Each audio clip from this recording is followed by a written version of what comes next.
잠시 후에 오늘 강연을 해주실 조병선 한국가족기업 연구원장님을 모셔 꽃다발 증정이 있겠으며 이어 명문 장수기업의 경영 특성과 성공승계 비결이라는 주제로 강연을 듣도록 하겠습니다. 제가 여러분들에게 강의를 시작하기에 앞서서 저는 이런 생각을 해봤어요.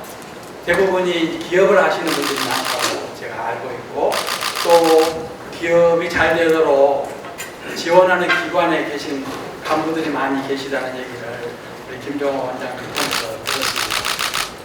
기업을 하시는 분들이 기업을 시작할 때 그리고 기업을 경영하는 과정에서 하루 이틀 혹은 1, 2년 기업하고 그만둬야 되겠다 이렇게 생각하고 기업을 시작하는 분은 저는 거의 없다라고 봐요. 어떻게 하면 이 기업을 정말 좋은 기업으로 일구어서 가능하다면 가문의 유산으로 만들어서 대를 이어서 좋은 기업으로 만들고 싶은 생각이 있으실 거고요. 또 고객과 지역사회로부터 사랑받는 명문 기업으로 키워가겠다 이런 생각들을 다 하시면서 창업을 하고 기업을 경영하시지 않겠는가 그런 생각을 해봤어요. 혹시 여러분 중에서 지금 하고 있는 기업을 정말 이름 그대로 명문 장수 기업으로 만들어 가겠다 라는 생각을 다 갖고 오시지 않았을까 이런 생각을 갖고 있습니다. 그런 생각 없이 나는 그렇지 않겠다라고 생각하는 오신 분 손 한번 들어봐 주실래요? 아무도 손을 안 드셨어. 모두가 다 그런 생각을 갖고 계신다 이렇게 생각을 하고요. 그래서 오늘은 여러분들의 하고 계시는 기업과 그리고 이 지역에 소재하는 기업들 가운데서 명문 장수 기업이 많이 탄생하기를 바라는 마음으로 이 자리에 서고요. 이 주제를 가지고 여러분들과 함께 생각을 해보려고 합니다. 그 중에 하나들만 소개를 할게요. 가장 세상에서 오래 살아남았던 일본의 몽고구미라는 회사가 있습니다. 이건 제가 굳이 설명을 하려고 하는 이유는 우리나라 한민족 중에 장수기업의 DNA를 갖고 있다는 걸 말씀을 드리려고 해요. 이게 1578년에 일본에서 세워진 기업인데요. 이 당시가 백제 시대. 그 당시에 일본에서는 백제를 통해서 불교를 전수를 받았거든요. 그 당시에 성덕태자랑 초덕태자랑 다른 일본의 왕으로 있었는데 불교를 부흥시키기 위해서 좀 좋은 절을 짓고 싶은데 일본에서는 좋은 절을 지을 수 있는 기술을 갖고 있는 사람이 아무도 찾아보니까 없으니까 자기 나라에 불교를 전수해준 백제에다가 요청을 해가지고 그 집을 잘 지을 수 있는 지금 보면 대목장 정도로 할까요? 대목장 뭔지 아시죠? 그 세 사람을 초청을 해가요.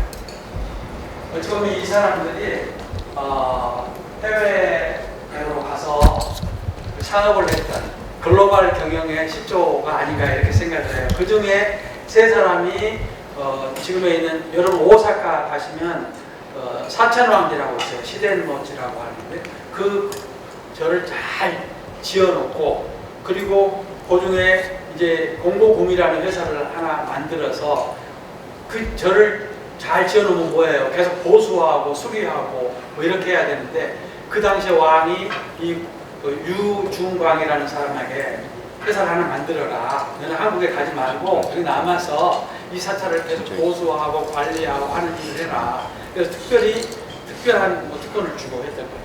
그게 세워졌던 게 이제 공고구미인데 이게 1430년간 존속을 했었어요. 2006년에 그 여러 가지 어려움 때문에 다른 기업의 일본의 중견 건설 회사에 흡수 합병이 되고 그래도 그 하는 일은 오래된 사찰과 그 전통적인 건물들을 보수하고 관리하는 일은 그래도 하나 남아서 공고구미라는 이름으로 하고 있어요. 그게 이제 가장 오래된 기업들이고 나머지 천년된 기업들이 여러 개가 있는데 제가 드리고자 하는 건 우리 한국인이었다. 그리고 우리 한국인은 장수 기업을 경영하고 유지할 수 있는 DNA를 갖고 있다. 여러분들 중에서 그런 DNA가 있으니까 좋은 기업을 만드셔서 명문 장수 기업으로 가셨으면 참 좋겠다 이런 생각을 갖고 있습니다. 장수 기업이 많은 나라의 특징 몇 가지를 살펴보면 장인 정신이 투철해요. 그리고 가업 계승의 전통이 남다릅니다. 특히 보면 장수기업이 많은 일본이나 독일 같은 경우에는 부모 세대가 일궈놓은 기업을 자녀 세대가 맡아서 하는 걸 당연시 했던 것이 최근까지 일이에요. 요즘은 조금씩 달라져가는 경향을 제가 보고 느끼고 왔는데 아직도 그렇습니다. 근데 여러분 기업 중에 부모 세대가 일궈놓은 기업을 자기가 나중에 맡아서 하겠다 이런 자녀가 있으면 아주 효도한 자녀다라고 생각을 하고 정말 사람스럽게 여겨주시면 돼요. 요즘 보면 자기 하고 싶은 것들 많이 하거든요. 기업 경영한다는 게 굉장히 힘들고 어렵다는 것도 알고 있기 때문에. 그리고 장수기업에다 명예를 잡으신 분도 있고 가업 승계에 대한 정책적, 사회적 배려가 참 많이 있습니다. 특히 이 정책적, 사회적 배려는 우리나라에 많이 부족해요. 가업 상속하는데 세금도 많이 가져가죠. 여러 가지 부의 권리라는 이런 인식도 있죠. 좀 바꿔줘야 될 것들이 많은데 오늘은 정책 얘기는 안 할 거예요. 어떻게 기업을 경영을 해서 장수 기업이 갈 거냐 이 얘기만 하려고 그래요. 장수기업에서 발견되는 일반적인 특성들이 있는데요. 보수적인 재무관리예요. 보수적인 재무관리 이건 굉장히 중요한 얘기인데 나중에 말씀을 드릴 거예요. 이거 할 때 사업을 할 때 너무 부채를 많이 짓고 기업을 경영하다 보면 오래가기 어렵다 이런 얘기거든요. 그리고 외부 환경에 잘 대응한다. 기업의 정체성에 대한 확고한 신념을 기업의 구성원들이 갖고 있고 같은 목표를 가지고 함께 노사가 매진해 가더라. 새로운 아이디어에 대한 포용력도 존재하더라 하는 것들이고요. 장수기업이 중시하는 경영 전략은 무엇보다 사람을 중시를 하는 나중에 사례에서도 계속 나오지만 사람을 굉장히 중시를 하는 거예요. 사람은 근로자 굉장히 소중하게 여기고 그들의 성장도 돕고 거기에서부터 협력적인 노사관계가 나오고 그리고 종업원들이 성장해야 기업의 경쟁력도 커가고 뭐 그런 이유 때문에 그런 것 같습니다. 그리고 학습 조직과 인간 중심의 기업 문화고 등등을 찾아볼 수가 있어요. 그런데 장수하는 기업만 존재하는 것이 아니라 세상에는 뭐 잘 되는 것 같다가 금방 사라지는 기업들도 많이 존재를 하거든요. 그러한 기업들은 어떤 특성을 갖고 있냐 하는 연구 결과를 보니까 사람에 대한 투자는 최소한으로 유지를 하고 어떻게 하면 단기간 내에 최대한의 성과를 뽑아낼 거냐 하는 데 집중하는 기업들. 일시적으로 잘 될 수는 있지만 이런 기업들이 오래 가지는 못한다라는 거죠. 그리고 새로운 것을 배우거나 환경 변화에 적응하는 데 실패하는 기업들. 기업 활동을 통해서 창출된 가치나 이익을 소수의 경영자나 투자자가 다 가져가려고 하는 그럴 목적으로 사업을 하는 기업들은 별로 오래가지 못하더라 이런 게 거의 공통적인 인식인 것 같습니다. 네, 이거 지나갈게요. 성공적인 이거 지나갈게요. 그리고 한국에 있어서 진짜 명문 장수 기업은 뭐냐? 저는 그렇게 생각을 해봤습니다. 경주 채부잣집 얘기 좀 들어보시지 않았을까 싶네요. 여러 가지 통해서 경주 채부잣집 얘기인데 여기는 우리 그 신라의 학자 최치원이라고 들어보셨죠? 그가 시조인 경주 최씨 가문이 조선시대의 중기글의 1600년 초반부터 후기인 1900년 중반까지 12대에 걸쳐서 300년 동안 우리나라의 최고의 부를 유지하고 관리하고 키워온 그러면서도 지역사회로부터 엄청난 존경을 받았던 그런 집안이거든요. 그런데 여기는 몇 가지가 있어요. 그 많은 부를 일제시대 때 독립자금으로 많이 기부를 하셨고 또 그 부를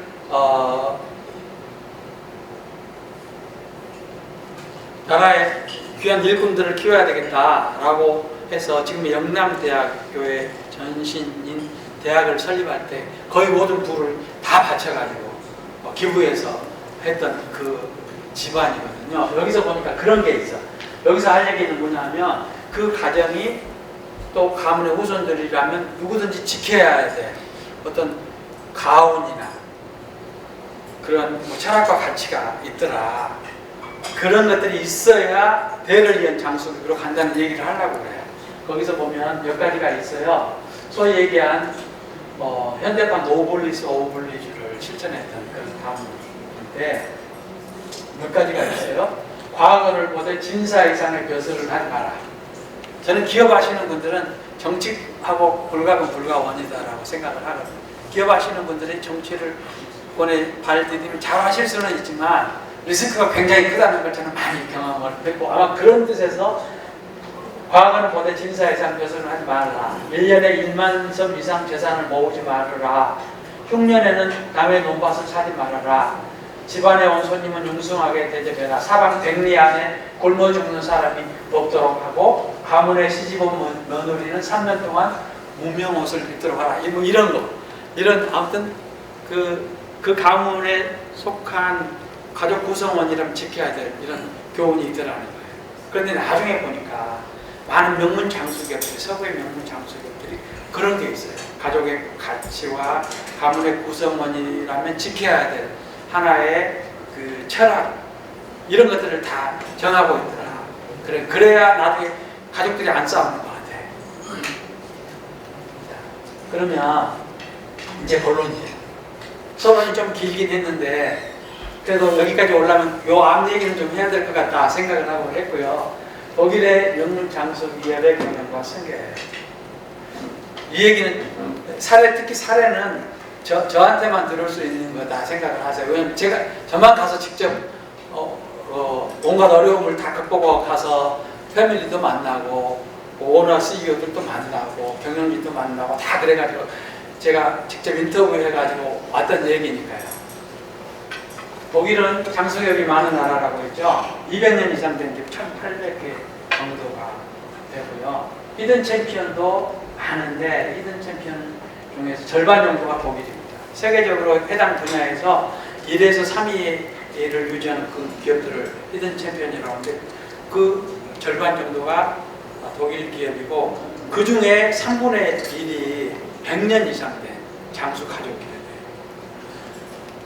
그런데 이들 100년 이상 된 장수기업, 독일 장수기업들이 하는 경영 모델이 있어요. 이걸 소위 독일식 경영 모델이라고 학자들이 얘기를 하는데요. 전략중에서는 틈새 시장에서 글로벌 마켓 리더를 지향하다. 틈새 시장이라고 하면 시장 규모가 그리 크지 않아요. 시장 규모가 크다 보면 대기업들이 들어오거든요. 대기업들과 경쟁을 하다 보면 가격 경쟁을 하게 돼요. 그런 데서 중소 중견 기업들이 살아남기가 어려워요. 그러니까 아예 그런 데는 안 가고 틈새 시장 규모가 그리 크지 않고 그래서 시장 진입을 좀 별로 많이 안 하려고 하는 대기업들은 안 하려고 하는 그런 데서 세계 최고의 기술력과 경쟁력을 가지고 경영을 한다 하는 거예요. 이런 기업들은 오래 간다는 얘기죠. 두 번째, 장기적인 관점을 중시한 경영 활동이에요. 이게 단기 성과만 보고 뭐 끝나는 것이 아니라 단기 성과보다는 기업의 영속성, 지속 가능성을 더 중시를 하면서 장기적인 관점에서 기업을 경영을 하고 있더라라는 사실이고요. 그리고 대부분 열린 가족 자본주의를 지향을 하는데 이게 가족 기업으로 운영을 한다는 거예요. 주식시장에 공개를 하거나 그러면은 머리 아프고 골치 아픈 일이 상당히 많아요. 제가 그래서 정말 오래된 기업으로 여기 말로 알짜배기 경영을 오랫동안 하고 싶다. 그러면 저는 기업 공개하지 말라고 해요. 가족 기업으로 잘 유지를 해가는 것이 더 좋을 수도 있다. 그런 얘기들도 하고 있는데 아무튼 여기가 그런 거예요. 그리고 운영의 효율성, 핵심 프로세스 분야에는 세계 최고 수준을 유지하고 특히 제가 관심 받던 게 기업 문화인데요. 상생의 기업 문화와 사람 중심의 경영을 누구나 다 하고 있어요. 오래된 기업일수록 이것이 정말 소중하다는 얘기를 저 인터뷰하면서 어느 기업이나 다 들었어요. 이건 나중에 설명 또 드릴 수 있으면 좋겠고요. 독일의 장수기업들이 많은데 대체로 보면 한 500년 이상 된 기업들이 많이 존재를 하고요. 적어도 10위권 안에 들려면은 500년에서 400년은 되어야 되고, 20위권 안에 들고 싶다. 그러면 한 350년 정도는 돼야 되고요. 50위권 안에 들어야 되겠다. 그러면 200, 한 20, 30년은 되어야 오래된 장수기업이다. 근데 이 장수기업 중에서는 이름 들으면 다 알만한 그런 좋은 기업들도 있어요. 뭐 쌍둥이 칼 아시죠? 그런 거라며 또 아마 이쪽에 혹시 화학이나 제약 분야에 관심이 있는 부분이 워크라는 회사, 큰 기업들도 굉장히 많이 존재해요. 이게 경영 사례 제가 말씀드릴게요. 이게 조 바스 앤 손이라는 회사예요. 독일 여행 가신 분들 보면 남부에 보면 누른베르크라고 있어요. 누른베르크 지역 부근의 근교에 소재하는 기업인데 홉이라고 맥주를 생산을 할 때 쌉쌀한 맛이 나면서 부패를 방지하는 그런 부자재가 홉이라는 게 있어요. 그 홉을 생산, 가공, 운송 분야에서 원천 기술을 확보하고 있고 이 분야는 세계 시장의 3분의 1을 점하고 있는, 규모는 그렇게 크지는 않지만 그래도 그 틈새 시장이 있기 때문에 이 시장 분야에서 3분의 1을 점하고 있는 8대째 기업을 경영하고 있는 히든 챔피언인데요. 여기는 어떤 내용으로 기업을 경영을 하냐 하면 일단은 보수적인 재무 성장 전략이에요.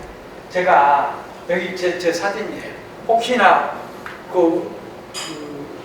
정말 자기가 가가지고 조사 연구한 거야? 라고 물어보실 것 같아서 제가 가서 찍었던 사진인데요. 여러분이 보실 때 오른쪽에 안경 쓰고 있는 멋진 남자입니다. 그리고 뒤에 큰 분이 회장이에요. 회장. 7대째 회장. 그리고 그 옆에 있는 여성분이 8대째 회장이에요. 그리고 그 옆에는 젊은 사람이 있는데 이 사람은 그 7대 회장의 친구의 아들인데 자기 친구도 자기보다 더 크고 좋은 회사를 경영을 하고 있대요. 그런데 후계자 양성을 위해서 몇 년간 믿을만 하니까 당신이 내 아들을 경영교육을 시켜주세요 하고 부탁을 해가지고 데리고 일을 시키는데 제가 한 오전 한나절 같이 미팅을 이제 하고 끝나고 나서 이제 찍은 사진인데요. 저렇게 후계자 교육을 저렇게 시키는 게 좋겠다.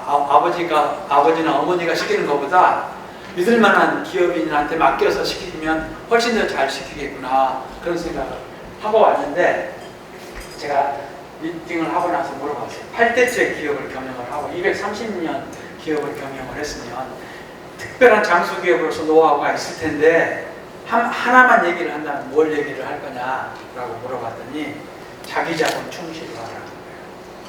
빚내서 예전에 보면 230년을 했으니까 얼마나 어려운 과정을 많이 겪었겠어요. 호황기도 겪었고 불황도 겪었고 뭐 자기가 얘기를 하는데 우리로는 상상하기 어려운 불란서 혁명 시대도 거쳤다고 그러고요. 독일 2차 대전 때 아주 극심한 인플레 그 시대도 겪고 그랬는데 아무튼 불황 때 되면 그런 위기 때마다 소비가 안 되고 기업이 굉장히 어려워지는데 그때 살아남을 수 있는 유일한 방법은 실탄을 가지고 있어야 된다. 그런 거거든요. 그런데 빚을 많이 내가지고 사업을 하다가 나중에 그런 상황이 생기면 다 망했다는 거예요. 그래서 자기는 가장 중요한 게 자기 자본 충실하다. 그래서 부채를 많이 갖다가 쓰지도 않고 그러다 보니까 빠른 성장보다는 단단한 이런 안정적인 성장을 요구하게 되고 그래서 오래 간다는 거예요. 그런데 꼭 그것만이 아니라 반드시 불황이나 어려운 시기가 가면 좋은 시절이 오더라. 그런데 자본을 좀 가지고 있으면 필요한 기업들이나 뭐든지 싸게 잘 죽을 수가 있다라는 그런 얘기를 해서 그렇구나 라는 생각을 한번 해봤어요. 저도 IBK 근무하고 연구소장으로 있을 때 왜 기업이 망하는가에 대한 연구를 좀 관심 갖고 해봤어요. 그런데 그 망하는 기업 중에 가장 큰 요인이 좋은 시절에 시설을 과다하게 확장을 하고 확장을 하면서 은행 대출이나 부채를 많이 끌어모으면 그 불황도 견디지를 못하고 그게 가장 큰 부도의 원인이거든요. 그럴 수도 있겠다 이렇게 저는 생각을 하고 있습니다. 그 다음에 또 하나는 이제 고객 중심인데요. 직원을 가장 소중한 재산으로 생각을 한대요. 저는 왜라는 질문을 잘 하거든요. 아니 왜 직원을 가장 소중한 재산이라고 생각을 하냐. 네 회사의 역사에 비춰서 설명을 해달라. 저 같은 사람 만나면 굉장히 까다롭고 골치 아프죠. 그런데 자기도 나름대로 한번 정리를 해볼 수가 있고 그래서 그러는 거예요. 기업이 늘 어려울 때가 있는데 항상 좋지만 어려울 때가 있는데 그 어려울 때에 근로자나 종업원들이 함께 협력을 해서 그 어려운 기업을 일으켰던 그런 경험들이 너무 많아서 이게 정말 소중한 자산이다라고 생각을 하고 그들과 함께 씨를 뿌리고 씨를 가꾼다, 수확한다 하는 거예요. 그러니까 이게 종업원들한테 성장을 돕고 잘해준다는 거죠. 그러면은 여기에서 이제 그런 거예요. 종업원도 사람인데 요즘 아마 노사관계 정말 힘드시죠. 요즘 보니까 저 기업 경영하려면 힘들어서 못할 것 같아요. 직원들 다루기가 얼마나 힘들어요. 그리고 요즘 직원들은 예전하고 또 달라요. 여러분들이 또 젊었을 때 완전히 또 다르는 거예요. 어쩔 때는 그날 아침에 나 이 회사 그만둘 테니까 그만두겠습니다 하고 그만두는 친구들도 있더라고요. 정말 힘들구나. 얼마나 힘드시겠나 이제 이런 생각을 하고 특히 노조가 있는 회사를 경영하면 더 머리가 아프실 거예요. 어찌됐든 그럼에도 불구하고 그 사람들이 어떻게 하면 소중한 기업의 구성원이다 생각하고 그들과 협력을 해가야 성장하고 발전하고 존속을 한다는 거예요. 어려움은 있지만 이제 그럴 때 이러한 종업원에 대한 가치와 철학들이 효과를 발휘를 하는 거죠. 그리고 또 하나는 홉 아카데미를 운영해요. 1970년대 중반부터 홉 아카데미를 운영을 하는데 230년 동안 맥주 관련 사업을 했기 때문에 여기는 자기 나름대로 어떻게 원자재와 부자재를 혼합해서 어떻게 숙성을 시키면 가장 맛있는 맥주가 나오는지를 갖고 있어요. 그래서 이 홉을 쓰는 고객들, 전 세계에 있는 고객들을 중간 간부들을 초청을 해서 2주 정도를 강의를 해주고 그 노하우를 전수를 하더라고요. 그리고 잠재 고객들에게도 그런 혜택을 주는 거예요. 그러면서 이제 함께 성장을 해가는 그런 게 고객과 동반 성장이죠. 여기서 놀라운 사실 하나는 가족가치 공유와 철저한 생계 정비예요. 아까 제가 최 부장님 얘기를 했는데 가족가치 얘기를 하려고 말씀을 드리는데 이 회사의 입구에 들어갔더니 로비에 가장 입구에 아주 크게 뭐라고 써져 있느냐, 조상으로부터 물려받은 가문의 유산을 잘 관리하고 더 좋은 것으로 만들어서 후손에게 계승해 나간다. 이게 그 패밀리와 그 기업이 추구하는 최고의 가치예요. 우리나라에서 그렇게 썼다라고 하면 무슨 이런 기업이 있어 하고 아마 데모할지도 몰라. 근데 여기는 그렇게 하는 거예요. 그럼에도 불구하고 근로자들도 당연한 것으로 생각을 하고 있고 지역사회에서 당연히 그렇게 해야 된다고 생각을 하는 그러한 기업이거든요. 그런데 여기서 보면 후계자 자격 요건이 엄청 까다로워. 후계자 자격 요건 물어봤더니 자격 요건을 물어봤더니 몇 개를 얘기를 하더라고요. 일단 기업을 경영하는데 적합한 공부를 해야 된다. 또 최소한 자기 회사에 들어와서 근무하기 전에 5년 정도는 다른 기업에 가서 경력을 쌓아야 된다. 그 경력을 쌓으면서 야 부모가 하는 회사하고는 좀 여러 가지 다른 것도 보고 또 자기가 호계자라는 특권 의식 버리고 거기에서 다른 근로자들과 경쟁을 해보잖아요. 그리고 자신의 시장 가치가 얼마인지도 알 수 있고 그러고 나서 회사에 들어오는데 후계자가 된 전제 조건 중에 하나가 4개의 국어를 아주 잘해야 돼. 4개 국어를 잘해야 돼. 왜 4개 국어를 잘해야 되냐? 이게 이제 글로벌 기업이잖아요. 그러다 보니까 고객을 상대를 하고 하려면 그 정도는 알아야 된다는 게 필요하다라고 해서 자기 패밀리에서 정한 기준이래요. 그래서 제가 그랬어. 여기 저 여성분이 이제 8대 지금 현행 CEO인데 내가 물어봤어. 너도 이 기준을 다 충족을 해서 여기 왔냐? 그 질문 같지 않는 질문을 한다는 식으로 쳐다보니 당연하다. 당연하다. 그리고 8대째 내려오면서 자기가 최초의 여성 CEO예요. 그래서 패밀리에서 자기에 대한 어떤 기대도 많다. 그래서 최선을 다하고 있다라고 그러더라고요. 그래서 뭐 자기는 잘하고 있고 또 엄마의 리더십을 발휘해서 근로자들하고도 아주 잘하고 있다라고 굉장히 자부심을 느끼고 있었습니다. 하나 더 해도 될까요? 시간이? 네, 하나 더 할게요. 이번에 알프레드 캐처라고요. 압력 세척기 등 청소 장비를 제조할 뿐더러 그 빌딩이나 운송 장비, 뭐 비행기나 배나 뭐 버스나 뭐 이런 기차나 운송 장비의 청소 및 세척을 하는 이 분야에서 정말 좋은 기업이에요. 1935년이니까 지금 한 90년 정도 된 기업이네요. 여기서는 두 가지만 제가 말씀을 드리려고 하는데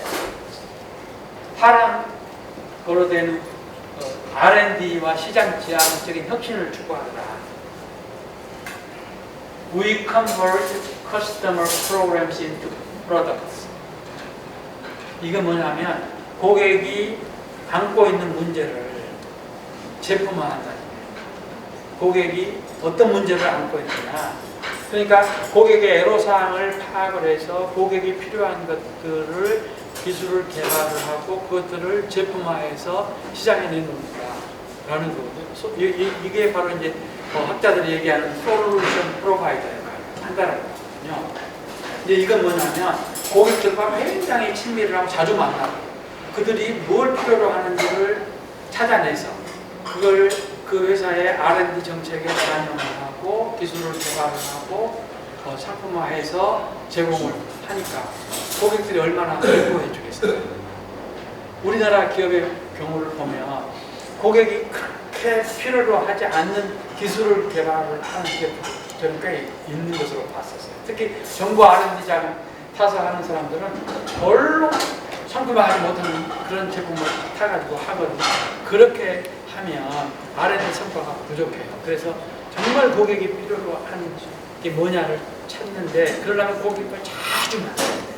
사장님도 만나야 되고 중간 가면도 가서 자꾸 만나야 돼요. 아 이거 필요하구나. 거기에 집중 개발을 해서 사업화하면 성공할 가능성이 굉장히 높다 하는 거 얘기를 하나 드리고 싶고요. 또 사람을 중시하고 영리한 사회공헌 활동인데 내가 영리한 사회공헌 활동 요걸 얘기를 하나 말씀을 드리려고 해요. 여기는 압력 세척기 청소 장비도 뿐만 아니라 어떤 뭐 빌딩이나 운송 장비 청소 세척해주는 회사란 말이에요. 자기의 최고의 어떤 제품군을 가지고 청소도 해주는 거예요. 그런데 이 회사는 사회공헌 활동을 어떻게 하냐면 세계의 랜드마크에 해당되는 문화유산만 골라서 세척을 해주는 거예요. 대표적인 예로 로마에 있는 성 베드로 성당 예, 로비나 입고 굉장히 더러워졌으니까 잘 하지 않겠어요. 그리고 뉴욕에 가면 자유의 여신상 그리고